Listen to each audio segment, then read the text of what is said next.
청와대가 비선실세 국정개입 문건 유출의 배후를 언급했다는 논란으로 사표를 낸 음종환 행정관을 최종 면직 처리했습니다. 행정관은 문건 파동의 배후에 김무성 대표와 유승민 의원이 있다고 말한 인물이라고 이준석 전 새누리당 비대위원이 밝힌 바 있습니다. 그 밖에 이준석 전 의원과 행정관 사이에 주고받았다는 말을 보면 보수 언론들이 꼴불견이라는 강한 표현을 왜 썼는지 이해할 수 있습니다. 국회 중계 카메라가 나가 있습니다. 곽보아 PD. 김무성 대표의 수첩이 공개되면서 시작된 새누리당과 청와대 갈등, 오늘도 새누리당 쪽에서 거친 표현들이 많이 나왔습니다. 네, 김무성 대표가 오늘은 수첩 파동에 대한 발언은 하지 않았지만 지난 6일 수첩 속 얘기를 처음 들었을 때 했던 발언이 알려지면서 당청 간 긴장은 오늘도 계속됐습니다. 김무성 대표는 청와대 행정관이 문건 파동 배후에 자신이 있다고 말한 사실을 지난 6일 처음 전해 듣고는 이것들이 미쳤나, 청와대 애들 가만히 안 놔두겠다며 화를 냈고 지난 12일에도 청와대 조무래기들이란 표현을 써가며 화를 참지 못했다고 한겨레 신문이 보도했습니다. 김무성계로 분류되는 김성태 의원은 오늘 라디오 인터뷰에서 김무성 대표가 대통령을 잘 모시려고 하는데 청와대 사람들이 계속 삐딱하게 쳐다본다면 김 대표의 인내심에도 한계가 있을 것이라고 경고성 발언을 했습니다. 이런 가운데 오늘 새누리당 최고중진 연석회의에 친박 핵심인 서청원 의원과 대통령의 복심 이정현 의원, 범친박계 김을동 의원이 불참하면서 당 내분이 표면에 드러났습니다. 새정치민주연합은 청와대의 공직기강 회의를 비판하고 인적 쇄신을 더 강하게 요구했습니다. 문희상 비대위원장의 발언 들어보시겠습니다. 최선의 방법은 정광석화처럼 읍참마속해라 이렇게 내가 얘기를 했어요. 근데 우물쭈물하다 결국 이 지경이 다다른 거예요. 청와대는 총체적 공직기관 회의에 관련해서 통렬한 자기 성찰이 있어야 된다고 생각합니다. 음종환 행정관이 문건 파동의 배후에 김무성, 유승민이 있다라고 말한 사실을 폭로했던 이준석 전 비대위원, 그 외에 행정관의 다른 발언도 여러 가지를 폭로했는데요. 오늘은 좀 수습을 시도하는 모습도 잠깐 보였습니다. 네, 그렇습니다. 이준석 전 비대위원은 자신이 행정관에 대해 말한 것으로 보도된 내용 중 허위 사실이 많다고 말했습니다.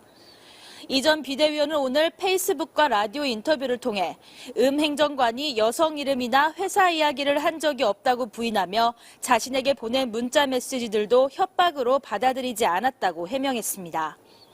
자신의 말에서 비롯된 수첩 파동이 민간인 사찰 의혹, 야권의 특검 요구 등 전방위적으로 확산되자 뒤늦게 진화에 나선 것으로 풀이됩니다. 어제 JTBC는 뒤를 밟는 느낌이라고 할 정도로 음종환 행정관이 이준석 전 비대위원의 여자 관계는 물론 회사 내부 문제를 구체적으로 언급했고 이상돈 중앙대 명예교수의 험담을 하기도 했다는 주장을 보도했습니다. 또 수첩 파동이 불거진 이후 이 전 비대위원은 행정관이 자신에게 언제 내가 배후라고 했나, CCTV 까볼까, 내가 종편 출연 청탁한 카톡 다 공개한다, 앞으로 방송 잘 지켜보겠다 등의 문자 메시지를 보냈다고 언론에 밝히기도 했습니다. 그런 가운데 음종환 행정관은 카카오톡 메시지 공개 의사까지 밝히며 대립각을 세웠지만 이 전 비대위원이 오늘 수습하는 모습을 보이자 공개 여부를 신중히 검토하고 있다고 태도를 바꿨습니다. 박근혜 대통령의 신년 기자회견에 대해서도 하나같이 비판을 했던 보수 언론들, 이번에 나온 당청 갈등에 대해서도 개탄하는 말을 쏟아내고 있습니다. 어떤 내용들이 있었습니까? 네, 일단 조선일보의 내용 소개해드리겠습니다. 조선일보는 오늘 사설에서 십상시 멤버 중 한 명인 음종환 행정관이 친박과 소원한 김무성 대표와 유승민 의원을 문건 파동의 배후로 지목한 것은 권력투쟁이라고 지적했습니다. 행정관과 이준석 전 비대위원의 진실 공방에 대해서도 음습한 일, 꼴불견 등의 표현을 써가며 비난했습니다. 중앙일보도 사설을 통해 행정관이 배후 운운한 것이 사실이라면 청와대 문건 사건을 개인 일탈이었다는 검찰 수사 결과와 박 대통령의 발언을 송두리째 부인하는 게 되는 것이라고 꼬집었습니다. 그러면서 중앙일보는 청와대의 행정관에 대한 면직 처리로 그칠 게 아니라 철저한 진상조사를 통해 사실관계를 낱낱이 밝혀야 한다며 인적 쇄신을 촉구했습니다. 동아일보는 십상시 문건 유출 사건과 민정수석의 항명, 수첩 파동 등을 언급하며 청와대 기강회의가 도를 넘어도 한참 넘었다며 콩가루 조직이라고 비판했습니다.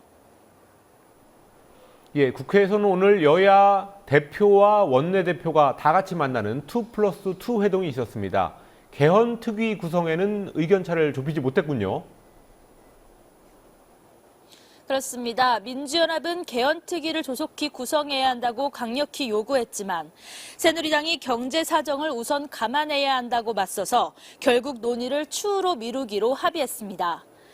새누리당 김무성 대표, 이완구 원내대표, 민주연합 문희상 비대위원장, 우윤근 원내대표는 오늘 오전 만나 이를 비롯한 4가지 사안에 합의했습니다. 양당은 정치개혁특위를 2월 임시국회 중으로 구성하기로 했는데요. 선거구 획정 문제는 이해 당사자인 국회가 아닌 독립적인 기구에 맡기기로 했습니다. 또 지난 12월 임시국회에서 처리가 불발된 김영란법에 대해서는 2월 임시국회에서 우선 처리하되 법리상의 문제를 충분히 검토하기로 했습니다. 지금까지 국회에서 국민TV 뉴스 곽보아입니다.